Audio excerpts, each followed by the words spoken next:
Welcome to Books and Beyond with That Guy Jay, and I am, of course, That Guy Jay. Today, we're going to be talking about reading goals, and I'm going to give a few tips and tricks and ways that might help you achieve your reading goals this year in 2025. But first, as always, we need to start with the watch of the day.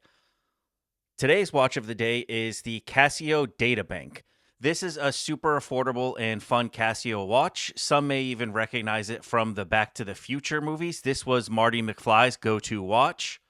This was a watch that when I was in about 5th grade, I was convinced if I had it, I could cheat on math tests as if teachers wouldn't notice me beep booping on my wrist. But anyway, it's a watch that I always wanted, and I happened to find it in my favorite color of green, so I had to have it. You can get this watch for right around $20 to $25. It's definitely a fun one to have in your collection. Now, as I mentioned in my year in review podcast, I read 105 books in 2024, and I believe I read around 85 books in 2023, and I managed to get to about 70 books in 2022, and I only read for half of that year. To some, 100 may sound like a crazy amount, and you wonder how I could ever do anything but read 100 books. To other friends I have on Book Talk that I know read over 200, 250 books, my 100 seems small. I think the first thing we can discuss is that it's obviously not a race. If you read one book a year or 100 books a year, either way, you're still a reader. I don't think anyone should be rushing through books. You still want to enjoy them. You still want to take it all in. But it is nice to set a goal and achieve it. Like I previously said, my goal this year is 52 books. That's an easy one book a week. That's something that I know I can maintain even if life gets busy. I'm fairly certain that I will exceed that, but here are the ways that I make sure that I hit my goals. First and foremost, I think it's important to create a routine. Set aside a time every day, whether it be 10 minutes, 15 minutes, or an hour, and read at that time every single day. I try to read in the morning. That way, if my day gets crazy, I know I still got my reading in. Because the other thing that I try and do, and that I actually have done, is every single day since about August of 2022, I have read every day. Sometimes it's only been a page, sometimes it's a chapter, sometimes it's been entire books. But no matter what, I make sure I get at least one single page read every day. And I think that's really driven home the routine for me. I think another thing you can do is you can set an act to go with your reading, whether it be having a cup of coffee in the morning, or if you enjoy tea, having a cup of tea, or even it can be part of your bedtime routine. Maybe you give yourself 30 minutes before you go to sleep to unwind. But as long as you stick to doing something similar every day, it's easy to make it a routine. Another thing I do, and I know some people enjoyed this phrase, is I have a car book. I almost always have a book that's specifically for the car. I leave it in the car. That way, if I'm leaving the house in a hurry, I never forget my book. I always have a book available no matter where I go. If I end up with downtime, I'll have a book with me.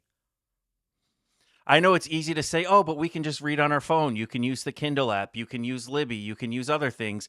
And that's absolutely true. And if that works for you, that's great. But for me, having a physical book seems to work better because let's be honest, if I pick up my phone and I'm sitting in my car killing time, I'm going to end up on social media scrolling endlessly and probably not reading on the Kindle app. Or even if I do go to the Kindle app, I'm going to get a notification of some kind and I'm going to get distracted and I'm not going to go back to my reading. Whereas if I have a physical book that I have in the car, I can take that out, put the phone down, take a little break, and just disappear into my book while I have to kill whatever time I have to kill. I think another great resource for hitting your reading goals is going to be using some kind of book-related app. I know a lot of people use Goodreads. I still have my Goodreads, but I don't love the app.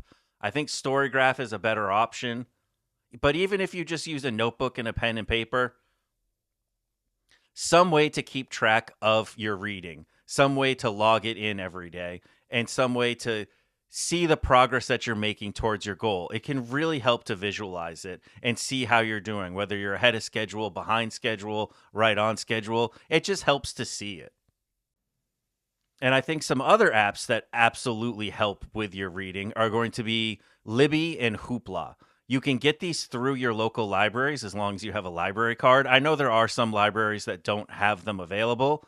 If that's the case, you can Google it And there are some cities where you can get a virtual library card without ever having to visit there, and you can get access to Libby that way. I know during the pandemic, New York City was giving them out to everybody, but I think they have changed that. But I believe there are still some cities that will give you an e-library card so that you can access these apps. They are fantastic for not only audiobooks, but you can get ebooks from them as well and have them sent to your Kindle or your Kindle app. They're a great way to be able to read so many books because they are free with your library card, so you don't have to go out and keep buying new books. Although I think we are also all guilty of doing that as well. I don't know why I waited so long to get the library card. I knew I needed the library card as step one, and after I moved, I didn't have a license with my new address, and I thought I needed that. Turns out I didn't. I could have just gone with a bill and it would have been fine. But once I finally listened to all the people on Book Talk telling me to get Libby, my eyes were opened. It is such an amazing app. There's so many books on there. And then eventually I heard about Hoopla and I gave that a try as well. Hoopla is fantastic too because it doesn't just have books. It doesn't just have ebooks and audiobooks. It also has access to magazines and I believe movies and TV shows. It has a ton of stuff on there. You should definitely check it out. Now, with these apps, I think audiobooks are absolutely a game changer for hitting your goals. I know there are some people out there that will tell you that audiobooks don't count as reading, and I'm here to tell you that they're wrong.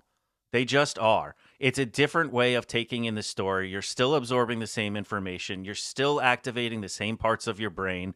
It still counts as reading. It should go on your list towards your goal.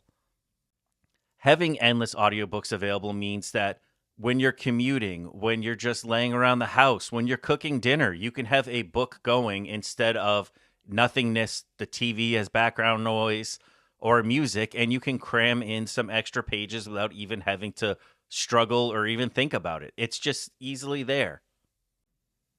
I got in so many extra books last year just while I was doing the cooking or while I was driving somewhere. It's amazing how quickly they go by. If you've never listened to an audiobook, here's a little tip. You can slowly increase the speed over time, and it won't end up sounding like Alvin and the Chipmunks to you. At first, I saw on Book Talk that people were reading at 2x speed and even faster, and I was like, how do they understand it? But I started slow. I went with like 1.2 for a book, and then I would move to 1.5. And I got to a point where I'm comfortably between 2 and 2.5 now, and I'm getting every single word.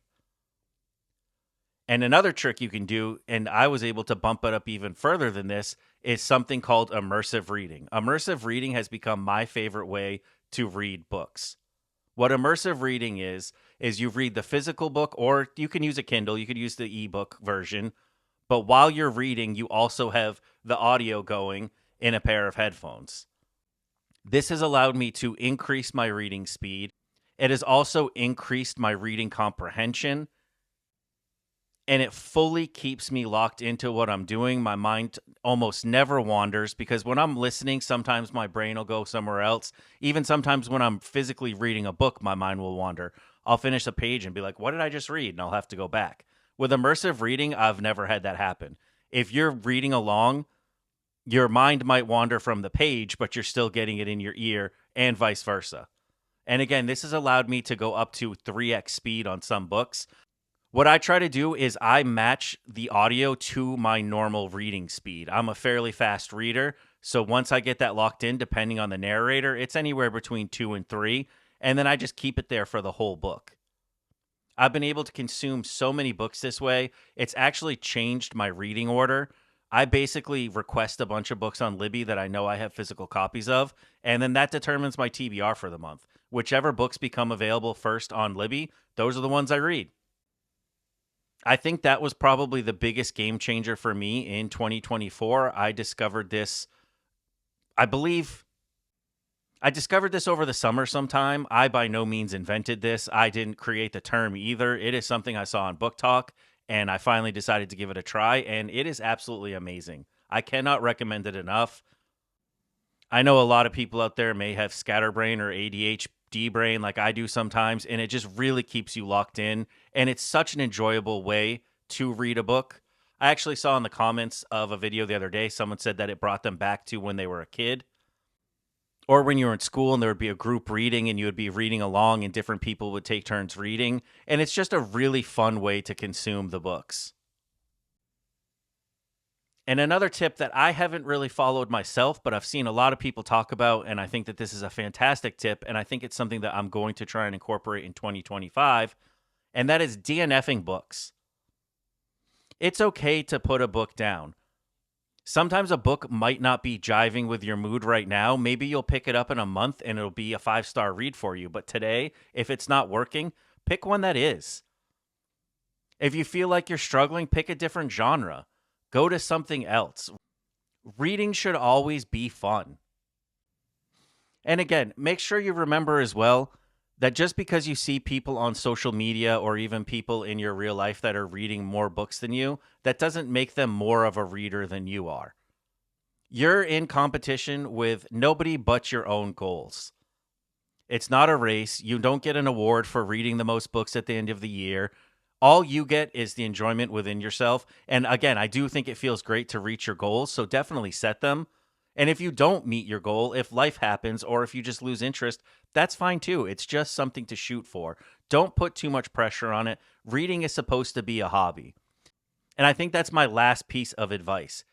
If you want to read more books, you have to prioritize reading. And I know that sounds so self explanatory, but it's something that you really need to do. So many people have said, how can you read that many books while they also watch 3 to 4 hours of Netflix at night in their bed?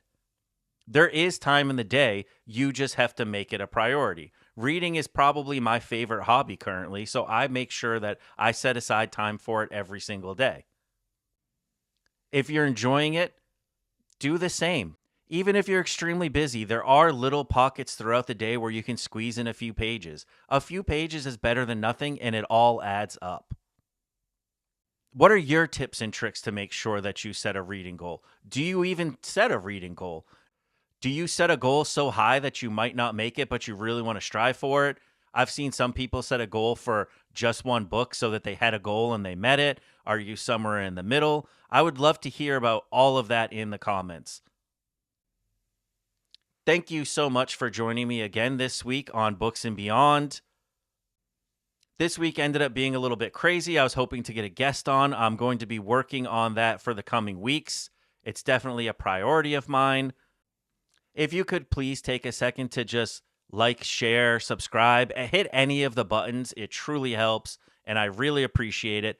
Thank you so much for spending a little bit of time with me again this week, and I will see you next week on Books and Beyond with That Guy Jay.